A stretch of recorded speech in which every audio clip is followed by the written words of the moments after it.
So I'm right on the threshold right now of rethinking that whole thing and maybe even reimagining, what should it be? Like, I didn't want my picture or my name on my original podcast because it's like, the conventional wisdom is like, unless you're Joe Rogan, unless Right. you're Tim Ferriss and you have 4-hour body, then, nobody's going to know who you are.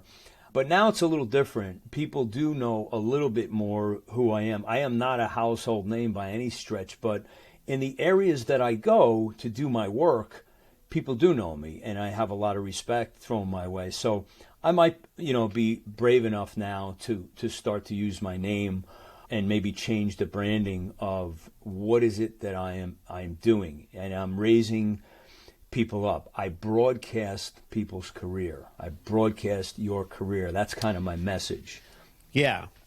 No matter how you cut it, you're getting to the essence of who they are, and whether it's the high level coaching or songwriting, it seems like you have a kind of a very particular clientele. Like, you're not seeking to necessarily work with a mass market application of what you do. Is that right? Yeah, that's a fair statement. Yeah, for sure. Martians landed. Yes. Wearing Prada suits. Yes. Drinking Henry Seltzer. Yes. Chewing juicy fruit. Yes, and? Your branding here. Yes, brand. Your message here. Yes, and? A verse about Yes. your product here. Yes. I'm Hersh Rephun. Yes, and? I'm a message therapist. Yes. And I have a podcast. Yes, brand. That's right, that's it. Yes. We'll help you fix the world. Yes.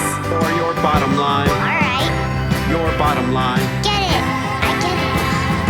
Welcome to the Yes Brand Podcast. Yes. My guest today is James Kevin O'Connor.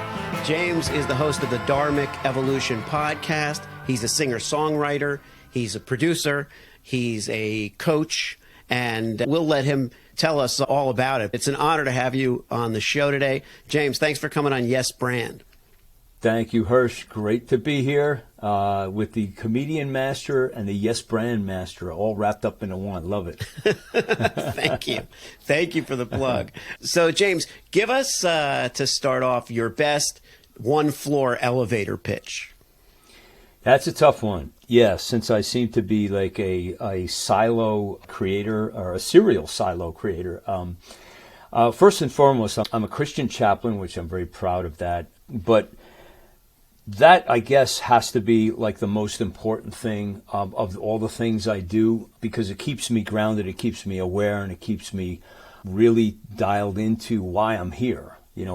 Right. We all should know what our purpose in life is, and that always tells me, if I forget a little bit, I'll be reminded very quickly. So that helps me with that.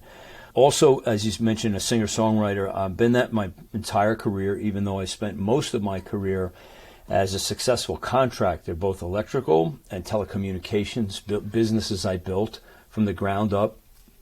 In addition to that, after I got the kids through college, I had a change of life and said, okay, now I'm going to go out and stretch out and do the real thing, the real way, with my singer-songwriter career. So I started working on Music Row in Nashville in 2013 and have done thus far 3 full-length albums on Music Row, working on my 4th right now.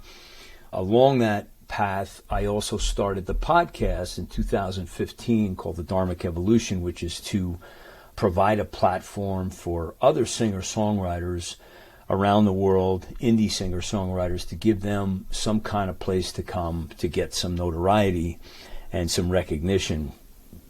After that, I put out a book just last year, it's called The 7 Steps to Mental Freedom, and that's to help young people who are really struggling and suffering with depression, which was kind of, close to my heart. And then I started a prison ministry in 2020 to go to inmates and just perform for them, not only music, but tell stories about sleeping in my car and the Shell Station ladies' room when I was in my younger years, and a little wild and crazy. So all of these things that I just described, they all center around entertainment. And that's really my gift in life, is to entertain, whether you're talking about serious subjects or you're talking about music or you're talking about comedy, which I have a deep love for. It all centers around that. So that's the longest elevator pitch you've ever had. At this point, that it becomes, by the way, that's the great glass elevator pitch that you would see in the end of Willy Wonka, where they crash through the glass ceiling and you see the elevator just going off into the distance. But it's really interesting to hear that stuff, like as just a listener. It's a fascinating conglomeration of all these different things that are truly motivated by, like you say, the chaplaincy and this notion of working with people to help them first and foremost, whether it is the depression or whether it's spiritually or musically. And you're using what you have. You're using the gifts that you have as an entertainer for a purpose. So tell me, if the shelf station thing, is that just a rite of passage for a young musician, or is there more to that story, or what does it represent?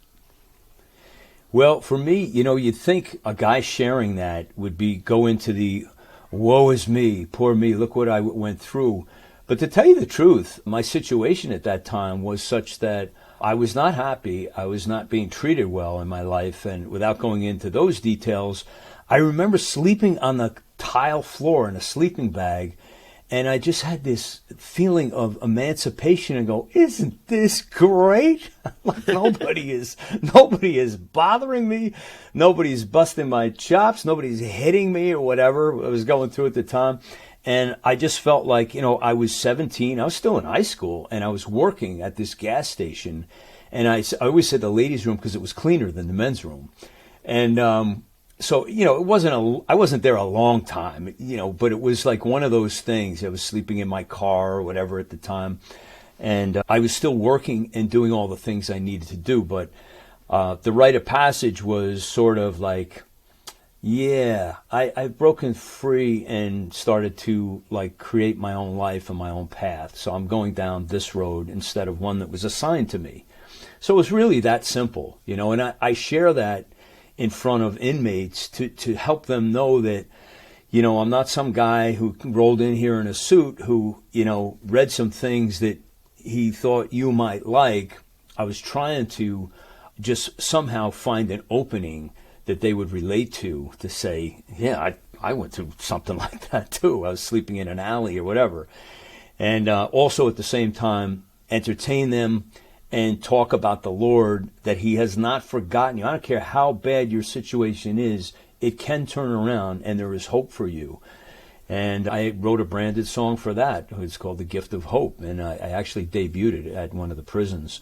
And that's another thing I failed to mention, that I do have a entertainment agency also that I started a while ago. And the centerpiece for that, Hersh, is writing branded songs for authors, speakers, and thought leaders, taking their story, what they do, and putting it into an actual branded song that they can, when they go up on their way up to the podium where they're speaking somewhere, instead of playing the Spinners or the Temptations, they play their own song now, and they use that as a vehicle to perpetuate their brand and get it out there in a lot of ways that people wouldn't even think of marketing with a song, but that's what we do also.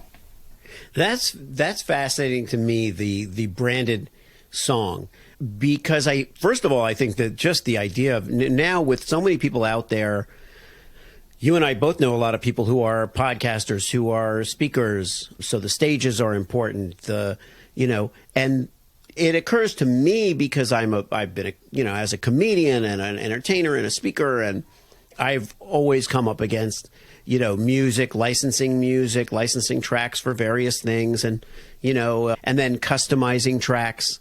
I worked in the advertising industry for a long time, so I'm very familiar with music supervision.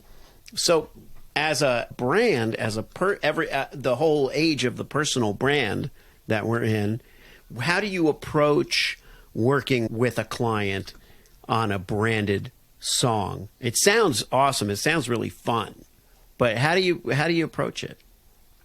So first of all, we developed this idea that I started thinking about from the perspective of, if I was this person who had this brand, what would I want? And so, me thinking from the other side of the table, I said, well, I'd want to be respected and considered for the publishing. So what I did is I said, okay, I usually have a co-writer who happens to be Princess Diana's cousin. She's an archbishop, actually.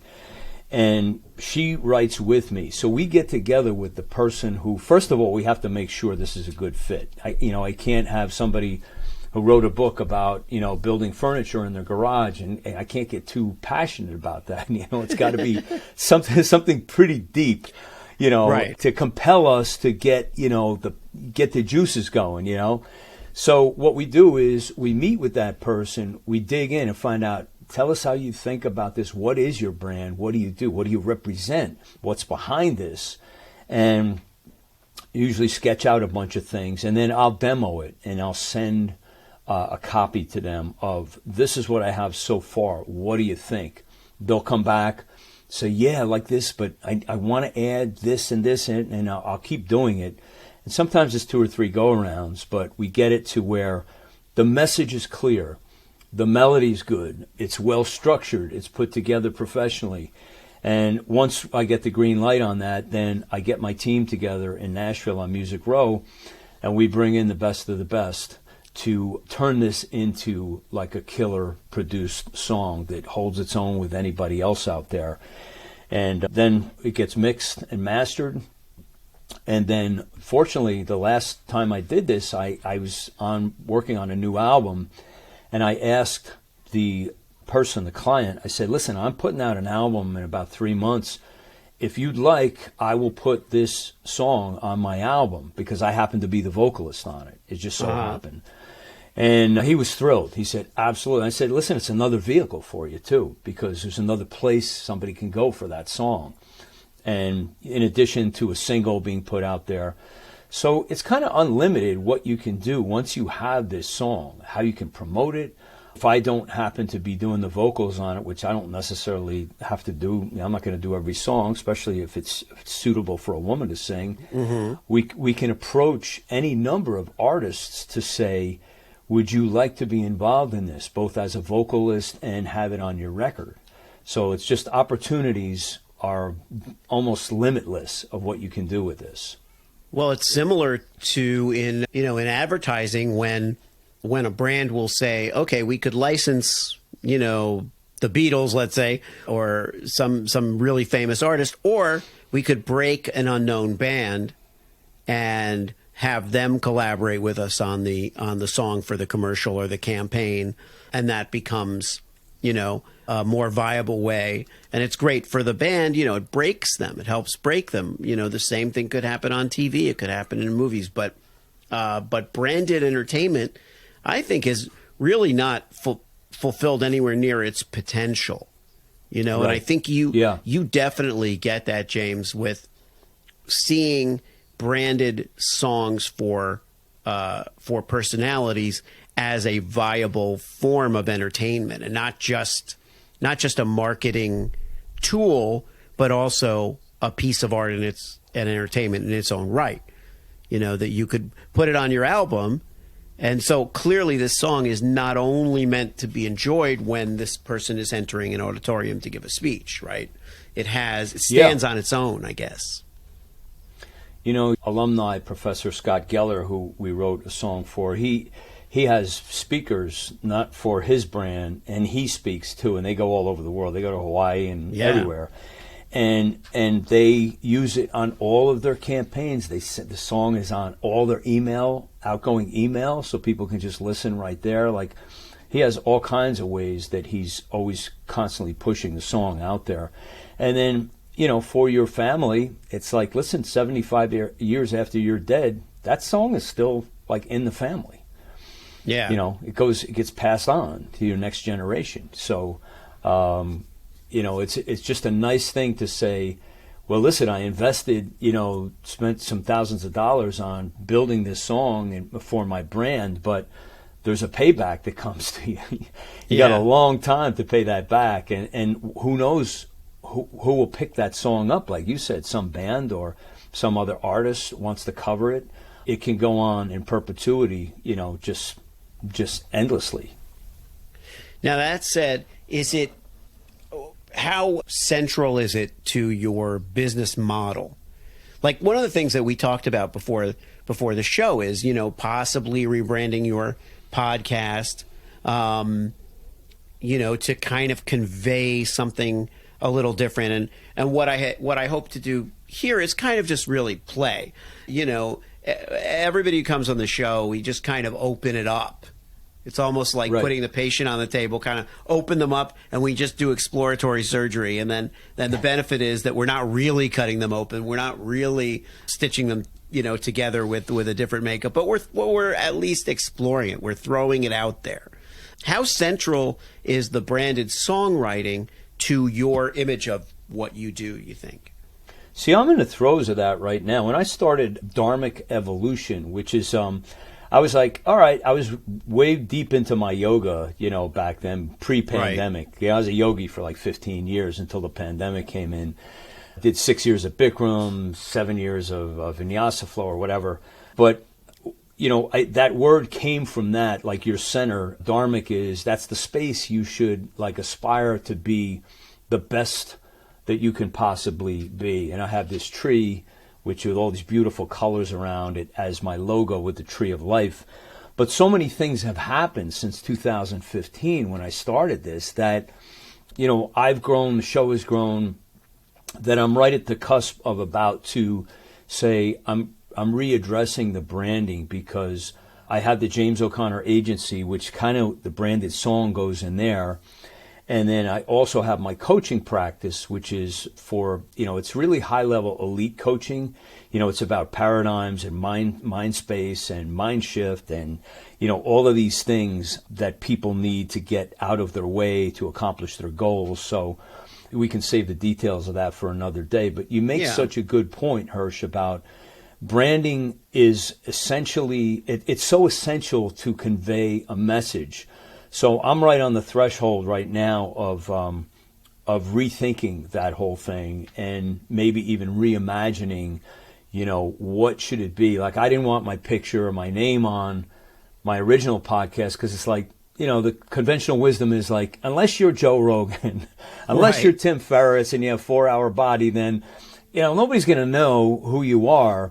But now it's a little different. People do know a little bit more who I am. I am not a household name by any stretch, but in the areas that I go to do my work, people do know me, and I have a lot of respect thrown my way. So I might, be brave enough now to start to use my name and maybe change the branding of what is it that I'm doing. And I'm raising people up. I broadcast people's career. I broadcast your career. That's kind of my message. Yeah. Yeah, you definitely broadcast their image and who they are. And no matter how you cut it, you're getting to the essence of who they are, and whether it's the high level coaching or songwriting, it seems like you have a kind of a very particular clientele. You're not seeking to necessarily work with a mass market application of what you do. Is that right? Yeah, that's a fair statement. Yeah, for sure. You get joy out of lifting people up, working one-on-one, right? Yeah, the culture of the Dharmic Evolution podcast was always about doing for others. And, that kind of theme runs sort of through everything I do because it's most satisfying to me. I'll tell you the truth, all the gigs I used to do, Hersh, when I left that prison, the first time I ever performed in a prison, I said, this was the most elated feeling I ever had in my life.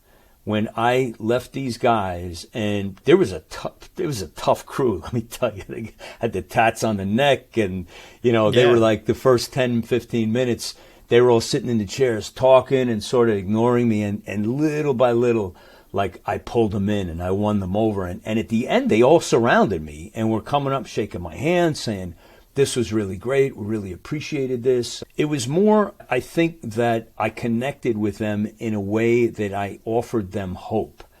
And to me, there's nothing more rewarding than to see somebody in such a state like that, and to see their energy level suddenly be lifted up, and to start thinking about possibility.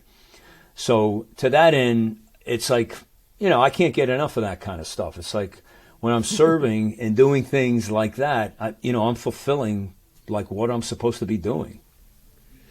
So I'm really curious to hear a song, any song of yours actually, because I'm just it feels like I won't get to know you well enough if I don't hear your music. It could be something that you've written for a person, or it could be a regular song. But is there a way for me to hear just a snippet of something? Well, let's see if we can. What could we pull up here? Let me see. Like maybe the Scott Geller one. Yeah, let's see if this works. Oh, there it is. You got it? Yep.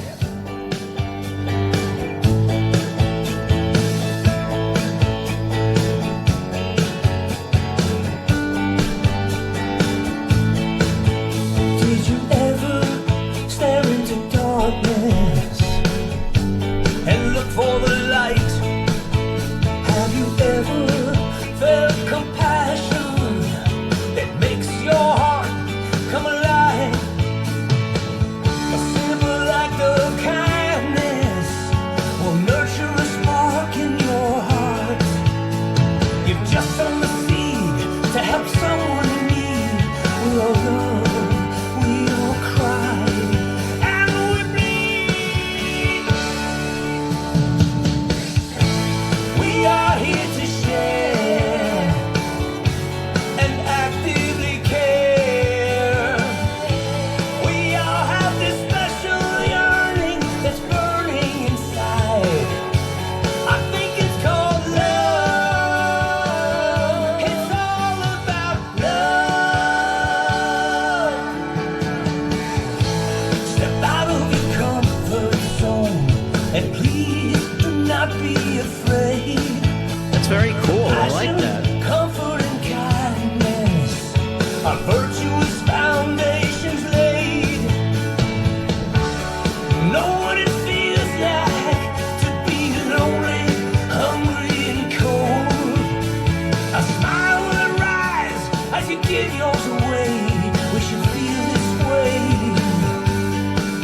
every day. We are here to share and actively care. We all have this special yearning that's burning inside. I think it's called love. It's all about love.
And that was James Kevin O'Connor with Love. I don't know what the title is, but it sounded like Here to Share and Care. Here to Share with Here to Share and Care. Yeah. Okay. That was great. Yeah. Okay, Thanks, you're going to man. need to put the headphone back thing Oh. because it'll echo. Yeah, sorry about that. Okay, cool. That's okay. Yeah. Okay. Yeah, Yeah, thanks. there we That go. was brought back some memories. The woman singing on that is, oh my God, her name, Ray Williams, Raye Yeah. Williams. She's a title artist, Beyonce and Jay-Z's brand. Uh-huh. So she's signed to them, and yeah, really killer, wonderful singer, really great. And then I had Tim McGraw's drummer on the drums there, Sean Fichter, and a bunch of other just people who are the guitar players out with Alison Krauss right now. Oh, wow. So yeah, I'm in good company. I got some amazing. Yeah, the musicianship is wonderful. And, it has that event feel to it, that anthemic kind Yeah. of feel to it, which is what I was kind of listening for. Because when you think about like a theme or a person's kind of brand, you think about that. That's pretty cool. So now, what was this one for? What was the... This was Scott's brand, actually, is he's written a whole bunch of books on psychology. He's a psychology major, or a Right. professor, rather. But he has a brand called Actively Caring for People. And what they do is they have these green, thick, like rubber band wrist straps, and they have a number on them. They're all unique numbers. So if you see somebody like helping an old person across the street or changing a flat tire or whatever, you go and you take your wristband off, and you go and give it to them and you say, thank you for actively caring for somebody today. And then they can go back home and type that number into the website, which is around the world, and all these events start popping up of people actually going out of their way for each other. And that's his Actively Caring brand. Oh, okay. Well, that's perfect. Yeah. I was gonna say and that was you singing. Yeah. Yeah, your voice has a kind of a Dennis DeYoung quality, like from Oh, Styx. thank you. Yeah, I Yeah. love Styx. Yeah, Yeah, it thanks. has that. It had that that kind of power to it. Very cool. Yeah, I thanks, appreciate man. your sharing that, James, Yeah. because it helps kind of get a real sense of where you're coming from. And so if someone were to say to you, "Oh, I see myself as a certain style," like would are you kind of style agnostic or genre agnostic when it comes to approaching the song, or do you have a certain kind of style that you like to use? I'm pretty diversified. I am of the Americana, folk, pop rock, grew up on British rock, but I'm really pretty flexible as to, what are you going for here? And I play guitar pretty well, and I play a lot of different things, but I kind of stay in the producer, vocalist, writer mold for this. Like, for instance, we had a producer on this, Kim Copeland, who's produced pretty much all of my records, and I act as a executive producer. In other words, I create the demos, and I do all my work in my studio. When I go there, I'm very respectful as to I am the associate producer. Right. Like, she's the producer. And it's like, Yeah. I got enough hats. I don't need, more whatever. And I have enough to watch the song, make sure the vocals are right, make sure, I'm doing my job as the singer. And the fact that I have these other hats, I can just put them on the shelf for now. And then I can go back to that role later on in post-production to add other tracks, whether I'm adding synth tracks or guitar or acoustic or doing harmonies or whatever I'm doing. And then so I think you have an advantage when you admire and respect the fact that you have all this talent around you. I want to hear what you guys have. Don't worry Right. about what I want to hear. They have libraries of decades of sessions with all of these great players, man. I want to hear the juice that you can come to this song with. So I stay Right. really quiet until there's something to say. If I really smell something that's way out of whack, then I step in and say something. But other than that, I let people do what they're paid to do and what they're skilled at. And you always come away learning something.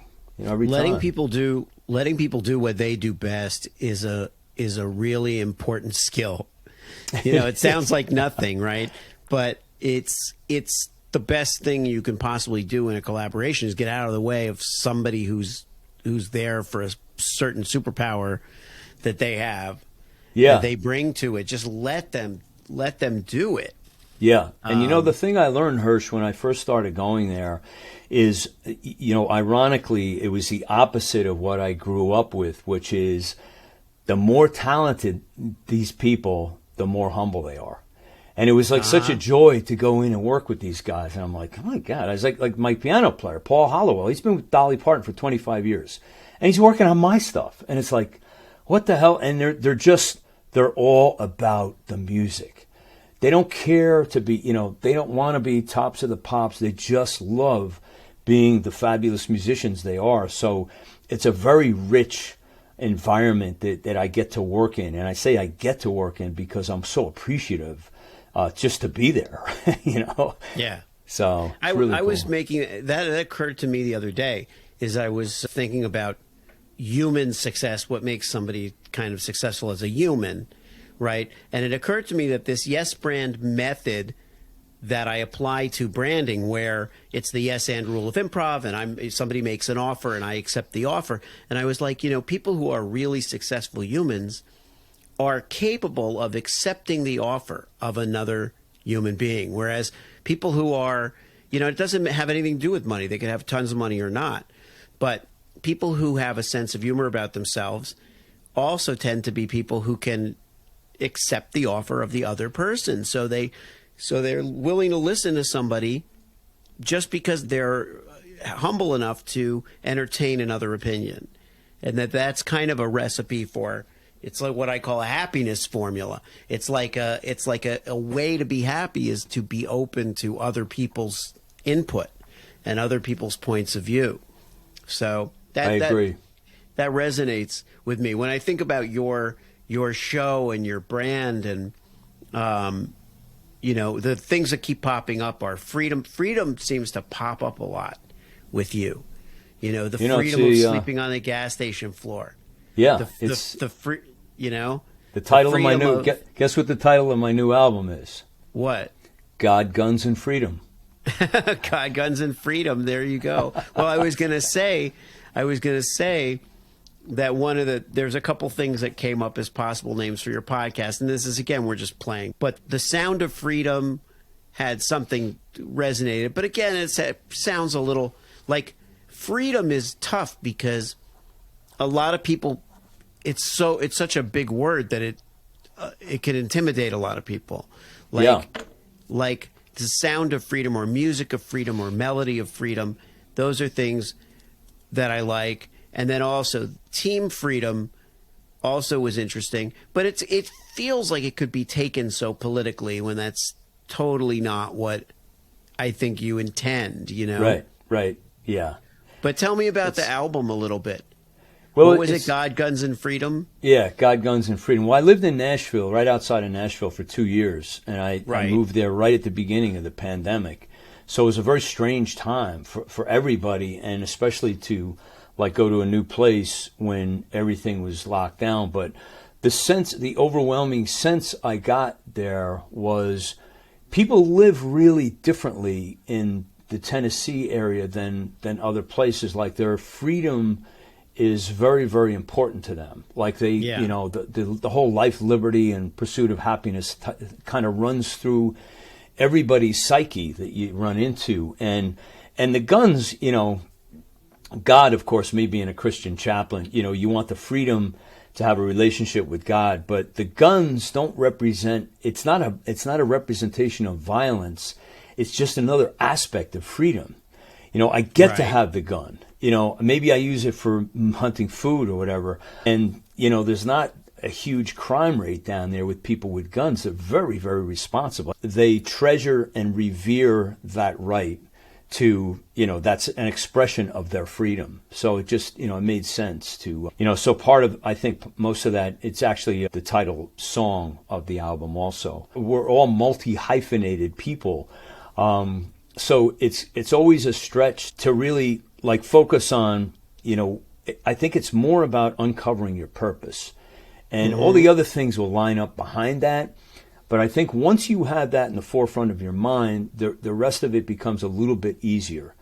Because, without a purpose, I always ask people to, part of my coaching is, I did a workshop on this about a month ago, and I said, uncovering your purpose is a really valuable exercise to do. Because if you ask people on the street, 9 out of 10 will say, what do you mean? I'm an accountant. No, I didn't ask you what you do for a living. I asked what your purpose is.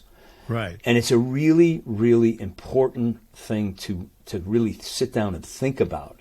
Like, I'm here for 70, 80, 90, 100 years, and I never figured out my purpose. That's tragic.